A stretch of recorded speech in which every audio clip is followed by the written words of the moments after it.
The Leonardo Mystery. Secrets hidden in plain sight. What if I told you that the world's most famous painting contains a secret so extraordinary that it could rewrite everything we know about human history? What if the gentle smile of the Mona Lisa isn't just artistic genius, but evidence of something far more otherworldly? Picture this: Florence, 1503. The Renaissance is in full swing, and Leonardo da Vinci, already a celebrated artist and inventor, receives what seems like a simple commission. A wealthy silk merchant wants a portrait of his wife. Nothing unusual there, right? Artists painted wealthy wives all the time, but something extraordinary happened with this particular painting. Something that would consume Da Vinci for the next 16 years of his life until his death. Now, you might think 16 years is a ridiculously long time to spend on a single portrait. After all, we're talking about a painting that's barely 20 by 30 inches. I mean, you could probably wallpaper a small bathroom with something that size. But here's where things get absolutely fascinating. Leonardo never gave the painting back to the merchant. Despite being paid for it, despite the commission being completed, he kept it with him wherever he went. He obsessed over every single detail, constantly making tiny adjustments, adding layers upon layers of paint so thin they were nearly invisible. Why would he do that? What was so special about this particular woman's portrait that it would become his life's obsession? You see, when you look at the Mona Lisa, there's something unsettling about her smile. It's not the kind of smile you'd expect to see in a typical Renaissance portrait. Most portraits from that era showed people looking rather stern and serious because, let's face it, sitting still for hours whilst an artist painted you wasn't exactly a laugh riot. But Mona Lisa's smile, it's different. It seems to suggest she knows something we don't. Like she's holding on to some cosmic secret that she's dying to. Shebat kaunte kwai bring herself to reveal. Art historians have spent centuries trying to decode what Da Vinci was really up to with this painting. What started as a simple portrait transformed into something entirely different. It became a philosophical meditation on consciousness, on the nature of reality itself. But what if there's more to it than philosophy? What if Leonardo was trying to tell us something that we've been missing for over 500 years? Now, here's where things get properly mind-bending. Throughout his entire life, Leonardo had this peculiar habit called mirror writing. Instead of writing from left to right like everyone else, he wrote backwards, from right to left. You literally need a mirror to read most of his notebooks. At first glance, you might think this was just some quirky artistic affectation, but consider this. What if Leonardo applied the same mirror technique to his paintings? This isn't just wild speculation, by the way.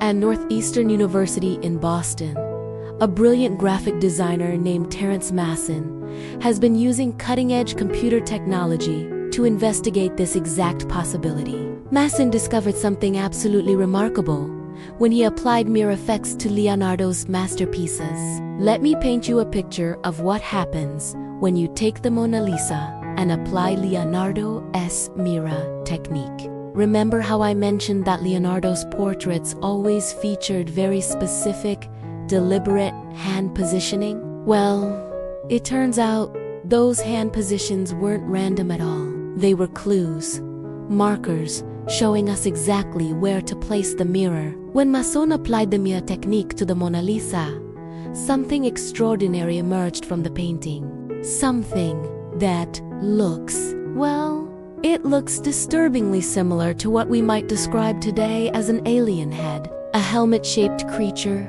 with elongated features that bears an uncanny resemblance to modern depictions of extraterrestrial beings. Now, you might be thinking, come off it. That's just seeing patterns where none exists, isn't it?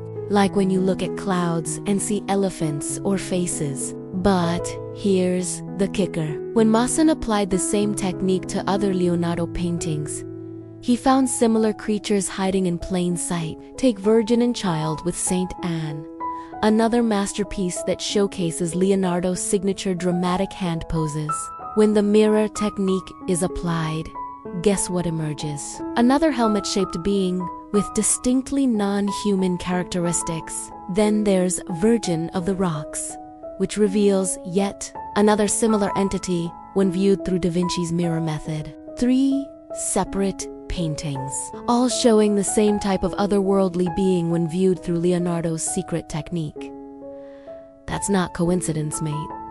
That's intentional design. But why would Leonardo hide such images in his religious paintings? What was he trying to tell us? To understand this, we need to journey from the art galleries of Florence to the ancient mountains of northern Italy, where some of the world's most mysterious rock carvings might hold the key to everything. About 165 miles from the enigmatic Mount Musin lies a UNESCO World Heritage Site that has been puzzling archaeologists for decades. Welcome to Val Camonica, home to one of the world's largest collections of prehistoric rock art. We're talking about thousands upon thousands of carvings etched into stone by people who lived here over 8,000 years ago. Ancient astronaut theorist William Henry made the journey to Val Camonica because he believes this alpine valley contains forensic evidence that early civilizations came into contact with beings from other worlds. Joining him was Luca Girelli, head of the Val Camonica Historical and Anthropological Society, who spent years studying these mysterious carvings.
Walking through Val Camonica is like stepping into an ancient newspaper. Every rock face tells a story, and some of these stories are absolutely mind-blowing. Among the thousands of carvings are images that show what appear to be humanoid figures wearing helmets or some sort of headgear. But these aren't ordinary helmets. They look remarkably similar to what we might imagine spacemen would wear. One particular carving stopped Henry dead in his tracks. "Look at that helmet," he said, pointing to a figure that seemed to be glowing with some sort of radiance. "It's like he's got his own light source." The similarity to modern depictions of astronauts is striking, but remember, these carvings were made thousands of years before humans had any concept of space travel. Then there are the Camunian roses. Archaeologists call them roses because of their flower-like shape, but ancient astronaut theorists see something entirely different. These circular objects with radiating lines look remarkably like spinning spacecraft viewed from below.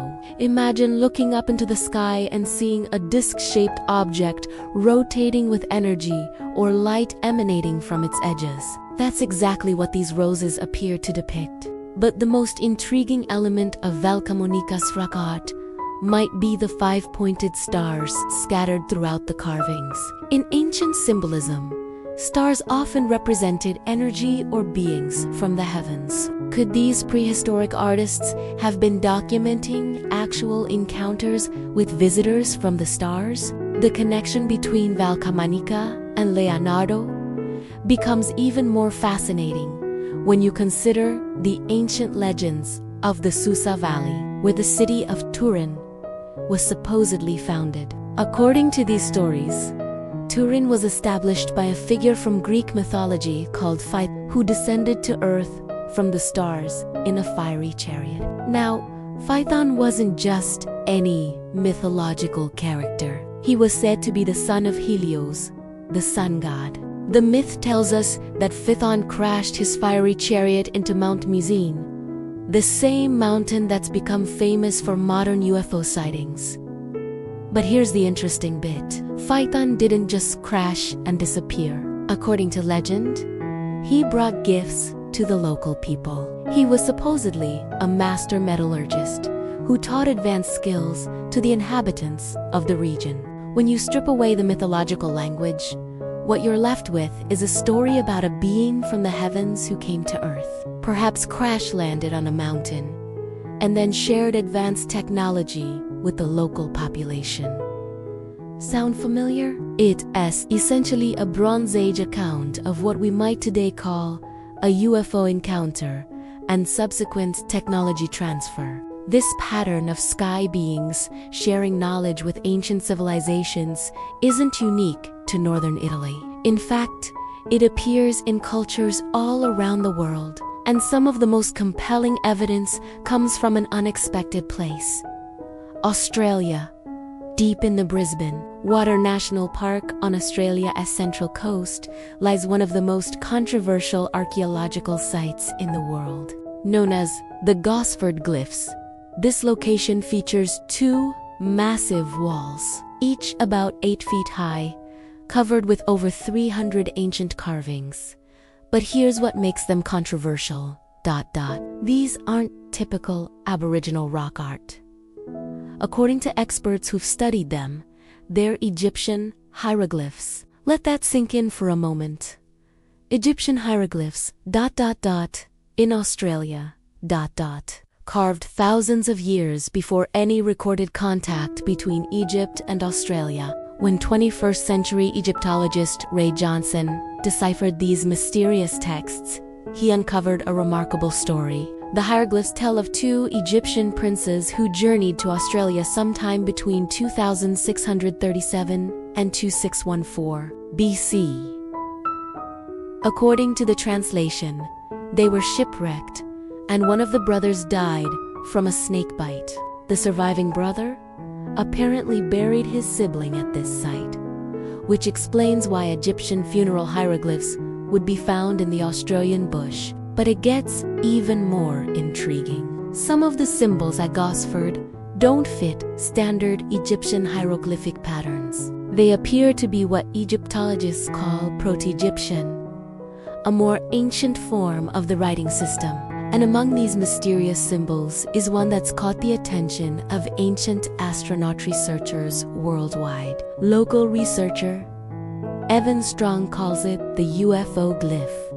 And it's not hard to see why. The symbol bears an unmistakable resemblance to a classic flying saucer, complete with a dome on top and radiating lines that could represent energy or light. When pressed to explain it as something other than a spacecraft, skeptics have suggested it might represent jewelry, but the symbol doesn't match any known Egyptian jewelry designs, and it appears upside down compared to standard hieroglyphic conventions. So why would ancient Egyptians make the incredible journey to Australia? According to Aboriginal elder Robert Duncan, the answer lies in the sharing of esoteric wisdom. The ancient Egyptians, Duncan explains, have stories and Aboriginal stories about their arrival and about their visits long before Europeans had arrived here. Duncan points out that both Egyptian and Aboriginal cultures share similar spiritual connections to what they call the sky world. Many Aboriginal stories from across Australia speak of visitors who came by the sea and shared knowledge and technology. Remarkably, Some of the later Egyptian pyramids contain boomerangs made from Australian ironbark and hieroglyphs, depicting Aboriginal people hunting with these unique weapons.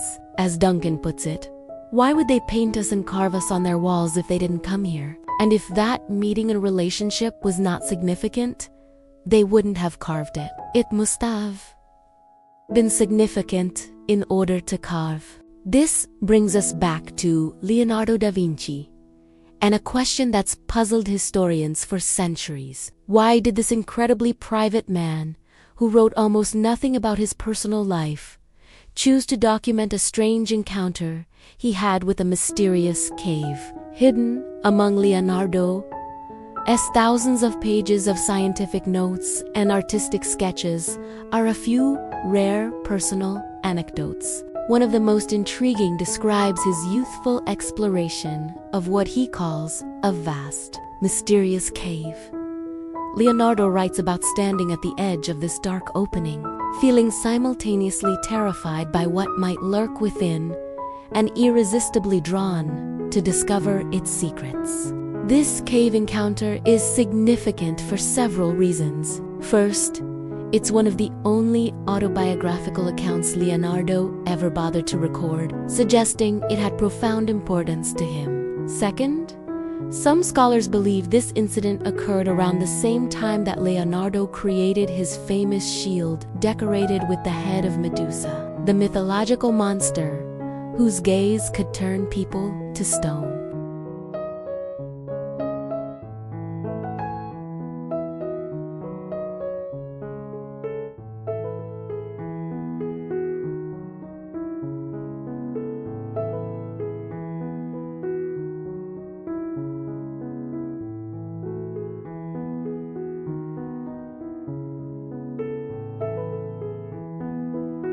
But what did Leonardo actually find in that cave? The answer might lie in some of his most disturbing and mysterious artwork. His collection of grotesque heads. These drawings are unlike anything else in Leonardo's portfolio. While he's famous for his realistic, beautiful depictions of human subjects, the grotesque heads show something entirely different. They feature elongated skulls, flattened faces, and misshapen features that seem to depart dramatically from normal human anatomy. Art historians have long been puzzled by these images. They're described as slightly creepy, with a very strange presence. They show misshapen faces, elongated skulls, flattened faces, very eerie, troubling, monstrous images. But here's what's really fascinating. Leonardo was known for his obsession with anatomical accuracy. He dissected human corpses to understand muscle structure, bone placement, and the precise proportions of the human body. This was an artist who could draw a perfect human hand from memory, who understood the mechanics of facial expressions better than perhaps any artist before or since. So when someone with Leonardo's commitment to realistic representation draws faces that look nothing like any known human being, you have to ask ...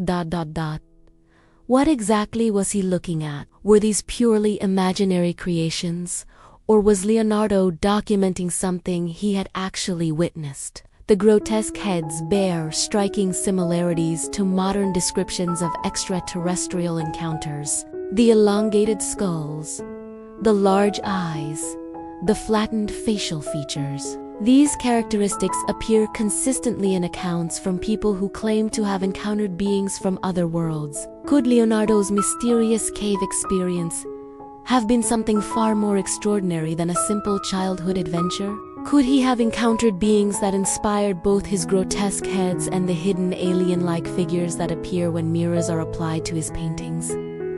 Consider the timing. Leonardo's cave encounter occurred during his formative years, around the time his artistic vision was taking shape.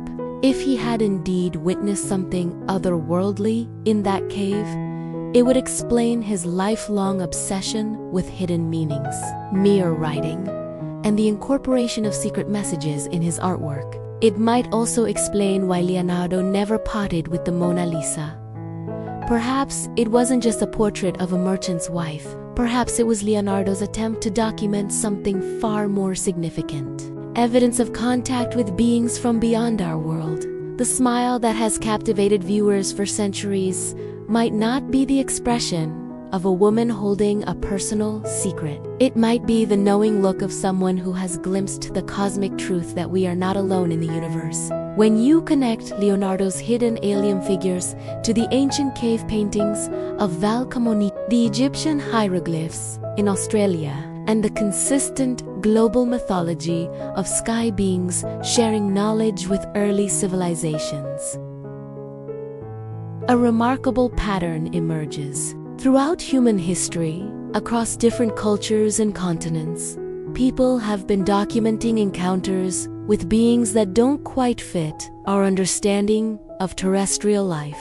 Leonardo da Vinci, with his unparalleled genius and his obsession with hidden meanings, may have found a way to preserve this knowledge for future generations. By embedding these images in his religious paintings, using his mirror technique, he ensured that the truth would survive, waiting patiently for the day when humanity would develop the technology to reveal his secrets. The fact that we're only discovering these hidden images now, in the 21st century, using advanced computer graphics and digital mirror effects, suggests that Leonardo was far ahead of his time. He created a time capsule of cosmic knowledge, hidden in plain sight within the world's most celebrated artworks. So the next time you find yourself standing before the Mona Lisa, remember that you might not just be looking at a Renaissance portrait. You might be gazing upon evidence of one of the most extraordinary secrets in human history. Proof that we have never been alone, carefully preserved by one of history's greatest minds, waiting for the moment when we would finally be ready to see the truth that has been hiding behind that enigmatic smile all along. The question now isn't whether Leonardo encountered something otherworldly in that mysterious cave. The question is, are we finally ready to accept what he's been trying to tell us for over 500 years? What do you think? Could the world's most famous painting really contain evidence of extraterrestrial contact? Have we been staring at cosmic truth for centuries without realizing it? The answers might be hiding in plain sight, waiting for us to look at them from a different angle. Quite literally, next time you visit a museum and see one of Leonardo's masterpieces, take a moment to really study those carefully positioned hands. They might not just be artistic choices, they might be clues, pointing us toward revelations that could change everything we thought we knew about human history and our place in the universe. After all, as Leonardo himself once wrote, "Obstacles cannot crush me. Every obstacle yields to stern resolve." Perhaps his greatest obstacle was finding a way to share cosmic knowledge with a world that was unready to believe. His stern resolve led him to hide the truth in the one place it would never be destroyed, within the beauty of art that would be treasured and preserved for all eternity. The truth has been waiting for us. The question is, are we finally ready to see it?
Thanks for watching. If you liked it, please like, comment, and subscribe. I'll see you in the next video. Bye!